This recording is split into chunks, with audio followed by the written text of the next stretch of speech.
ସାଙ୍ଗମାନେ ଆଜି ମୁଁ ଆପଣଙ୍କୁ ଓଟ ପକ୍ଷୀ ବିଷୟରେ କିଛି ତଥ୍ୟ କହିବି ଯାହା ଆପଣ ହୁଏତ ଜାଣିନଥିବେ। ତେବେ ଆସନ୍ତୁ ଭିଡ଼ିଓଟି ଆରମ୍ଭ କରିବା।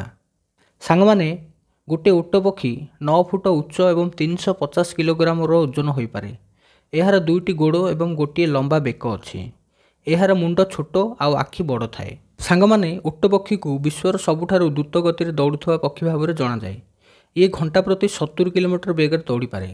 ଏହାର ଡେଣା ଏହାକୁ ଏତେ ଜୋରରେ ଦୌଡ଼ିବାରେ ସାହାଯ୍ୟ କରେ। ସାଙ୍ଗମାନେ ଆପଣ କ'ଣ ଜାଣିଛନ୍ତି କି ଓଟ ପକ୍ଷୀର ଡେଣା ଅଛି, କିନ୍ତୁ ଏଗୁଡ଼ିକ ଉଡ଼ିବା ପାଇଁ ବହୁତ ଛୋଟ। ଇଏ ଏହାର ଡେଣାମାନଙ୍କୁ ସନ୍ତୁଳନ ବଜାୟ ରଖିବା ଏବଂ ଉଚ୍ଚ ବେଗରେ ଦୌଡ଼ିବାରେ ସାହାଯ୍ୟ କରିବା ପାଇଁ ବ୍ୟବହାର କରେ। ଆଉ ସାଙ୍ଗମାନେ ଗୋଟିଏ ଓଟ ପକ୍ଷୀର ଆଖି ଏହାର ମସ୍ତିଷ୍କ ଅପେକ୍ଷା ବଡ଼। ସେମାନଙ୍କର ଆଖି ମୁଣ୍ଡର ଉଭୟ ପାର୍ଶ୍ୱରେ ଅବସ୍ଥିତ, ଯାହା ସେମାନଙ୍କୁ ପ୍ରାୟ 360 ଡିଗ୍ରୀର ଭ୍ୟୁ ପ୍ରଦାନ କରେ। ଓଟ ପକ୍ଷୀ ବହୁତ ଦୂର ପର୍ଯ୍ୟନ୍ତ ଦେଖିପାରେ ଏବଂ ଶୀଘ୍ର ବିପଦକୁ ଅନୁଭବ କରିପାରେ। ଆଉ ସାଙ୍ଗମାନେ ତୁମେ କ'ଣ ଜାଣ, ଓଟ ପକ୍ଷୀ ସେମାନଙ୍କର ଉଚ୍ଚ ଶବ୍ଦ ପାଇଁ ଜଣାଶୁଣା। ପୁରୁଷ ଓଟ ପକ୍ଷୀମାନେ ଜୋରରେ ଗର୍ଜନ କରନ୍ତି, ଯାହା 1 କିଲୋମିଟର ପର୍ଯ୍ୟନ୍ତ ଶୁଣାଯାଇପାରେ, କିନ୍ତୁ ମାଈ ଓଟ ପକ୍ଷୀମାନେ ସ୍ଲୋ ଶବ୍ଦ କରନ୍ତି। ସାଙ୍ଗମାନେ ଓଟ ପକ୍ଷୀ ସାଧାରଣତଃ 5ରୁ 50ଟି ପକ୍ଷୀଙ୍କ ଦଳରେ ରହନ୍ତି। ପ୍ରତ୍ୟେକ ପଲରେ ଗୋଟିଏ ପ୍ରଭାବଶାଳୀ ମାଈ ଏବଂ କିଛି ପୁରୁଷ ଓଟ ପକ୍ଷୀ ଥାଏ। ଗୋଟିଏ ପଲରେ ରହିବା ସେମାନଙ୍କୁ ଶିକାରୀଙ୍କ ଠାରୁ ଦୂରରେ ରହିବାରେ ସାହାଯ୍ୟ କରେ। ଆଉ ସାଙ୍ଗମାନେ ଓଟ ପକ୍ଷୀ ସର୍ବଭୋଜୀ। ସେମାନେ ପତ୍ର, ଫଳ, କୀଟପତଙ୍ଗ ଏବଂ କେତେକ ଛୋଟ ପ୍ରାଣୀ ଖାଆନ୍ତି। ସେମାନେ ସେମାନଙ୍କର ଖାଦ୍ୟ ହଜମ ପାଇଁ ପଥର ମଧ୍ୟ ଗିଳି ଦିଅନ୍ତି। ଆଉ ସାଙ୍ଗମାନେ ଓଟ ପକ୍ଷୀର ଅଣ୍ଡା ହେଉଛି ବିଶ୍ୱର ସବୁଠାରୁ ବଡ଼ ଅଣ୍ଡା। ଗୋଟିଏ ଓଟ ପକ୍ଷୀର ଅଣ୍ଡା ପ୍ରାୟ 1.5 କିଲୋଗ୍ରାମ ଓଜନର ହୋଇପାରେ। ଗୋଟିଏ ମାଈ ଓଟ ପକ୍ଷୀ ବାଲିରେ ଗୋଟିଏ ଗାତ ଖୋଳି ସେଥିରେ 15ରୁ 20ଟି ଅଣ୍ଡା ଦିଏ। ସାଙ୍ଗମାନେ ତୁମେ କ'ଣ ଜାଣ ଯେ ଓଟ ପକ୍ଷୀମାନେ ସ୍ୱାଭାବିକ ଭାବରେ ବହୁତ କୌତୂହଳୀ। ସେମାନେ ଚକଚକିଆ ଜିନିଷ ଦେଖିବାକୁ ଭଲ ପାଆନ୍ତି। କେତେକ ସମୟରେ ସେମାନେ ବିପଦକୁ ଭୁଲ ଆକଳନ କରି ମଣିଷ କିମ୍ବା ଯାନବାହନର ଲାଇଟ୍କୁ ପିଛା କରିବା ଆରମ୍ଭ କରନ୍ତି। ଆଉ ସାଙ୍ଗମାନେ ଆପଣ କ'ଣ ଜାଣନ୍ତି ଯେ ଓଟ ପକ୍ଷୀମାନଙ୍କୁ ସେମାନଙ୍କର ମାଂସ ଆଉ ଚମଡ଼ା ପାଇଁ ଶିକାର କରାଯାଏ। ଏହା ବ୍ୟତୀତ ସେମାନଙ୍କର ବାସସ୍ଥାନ ନିରନ୍ତର କମିବାରେ ଲାଗିଛି। ତଥାପି ସେମାନଙ୍କର ବାସସ୍ଥାନକୁ ସୁରକ୍ଷା ଦେବା ଏବଂ ସେମାନଙ୍କର ଶୋଷଣକୁ ରୋକିବା ଓଟ ପକ୍ଷୀମାନଙ୍କ ବଞ୍ଚିବା ପାଇଁ ଅତ୍ୟନ୍ତ ଗୁରୁତ୍ୱପୂର୍ଣ୍ଣ। ସାଙ୍ଗମାନେ ଓଟ ପକ୍ଷୀମାନେ ସେମାନଙ୍କର ଦ୍ରୁତ ଦୌଡ଼ ପାଇଁ ଜଣାଶୁଣା। ସେମାନେ ମାତ୍ର କିଛି ସେକେଣ୍ଡରେ ଘଣ୍ଟା ପ୍ରତି 70 କିଲୋମିଟର ବେଗରେ ଦୌଡ଼ି ପାରନ୍ତି।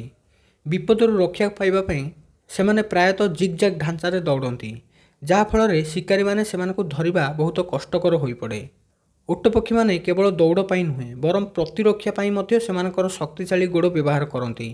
ବିପଦର ସମ୍ମୁଖୀନ ହେଲେ ସେମାନେ ଗୋଟିଏ ଜୋରରେ ଲାତ ମାରନ୍ତି, ଆଉ ଏମାନଙ୍କ ଲାତ ଏତେ ଜୋରରେ ହୋଇଥାଏ ଯେ ଗୋଟିଏ ସିଂହକୁ ମଧ୍ୟ ଆହତ କରିପାରେ। ଆଉ ସାଙ୍ଗମାନେ ଏହା ଆପଣଙ୍କୁ ଆଶ୍ଚର୍ଯ୍ୟ କରିପାରେ, କିନ୍ତୁ ଗୋଟିଏ ଓଟ ପକ୍ଷୀର ମସ୍ତିଷ୍କ ତା'ର ଆଖିଠୁ ସାନ। ସେମାନେ ବହୁତ ଜଲ୍ଦି ସେମାନଙ୍କର ପରିବେଶ ସହିତ ଖାପ ଖୁଆଇ ରହିପାରନ୍ତି। ଯଦିଓ ଓଟ ପକ୍ଷୀ ଡେଣା ଉଡ଼ିବା ପାଇଁ ବ୍ୟବହୃତ କରେ ନାହିଁ, ତଥାପି ବିଶ୍ୱର ସବୁଠାରୁ ବଡ଼ ପକ୍ଷୀର ଡେଣା ହେଉଛି ଓଟ ପକ୍ଷୀମାନଙ୍କର।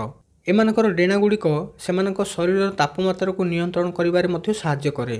ସାଙ୍ଗମାନେ ଯଦିଓ ଓଟ ପକ୍ଷୀମାନେ ଜୋରରେ ଗର୍ଜନ କରନ୍ତି, କିନ୍ତୁ ମାଈ ଓଟ ପକ୍ଷୀ ଏବଂ ଛୋଟ ଓଟ ପକ୍ଷୀମାନେ ବହୁତ କମ୍ ଶବ୍ଦ କରନ୍ତି। ଆଉ ସାଙ୍ଗମାନେ ଆପଣ ଜାଣି ଆଶ୍ଚର୍ଯ୍ୟ ହେବେ ଯେ ଓଟ ପକ୍ଷୀମାନେ ଭଲ ପହଁରି ପାରନ୍ତି। ଆବଶ୍ୟକ ହେଲେ ସେମାନେ ସହଜରେ ଅଧିକ ଦୂରତା ପର୍ଯ୍ୟନ୍ତ ପହଁରି ପାରନ୍ତି। ସାଙ୍ଗମାନେ ଓଟ ପକ୍ଷୀମାନଙ୍କର ପାଚନ ତନ୍ତ୍ର ବହୁତ ଅଦ୍ଭୁତ। ଡେଣ୍ଟିସନ୍ ନାମକ ଏକ ମାଂସପେଶୀ ଥଳି ସେମାନଙ୍କର ଖାଦ୍ୟକୁ ପେଷିବାରେ ବା ହଜମ କରିବାରେ ଗୁରୁତ୍ୱପୂର୍ଣ୍ଣ ଭୂମିକା ଗ୍ରହଣ କରେ।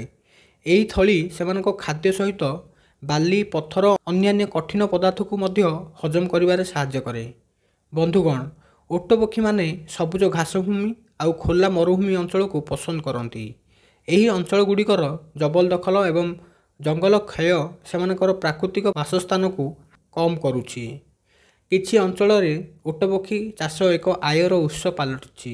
ତଥାପି ଏଭଳି କାର୍ଯ୍ୟକଳାପଗୁଡ଼ିକୁ ମାନବୀୟ ଏବଂ ପରିବେଶ ଅନୁକୂଳ ଭାବରେ ପରିଚାଳନା କରିବା ନିଶ୍ଚିତ ଗୁରୁତ୍ୱପୂର୍ଣ୍ଣ।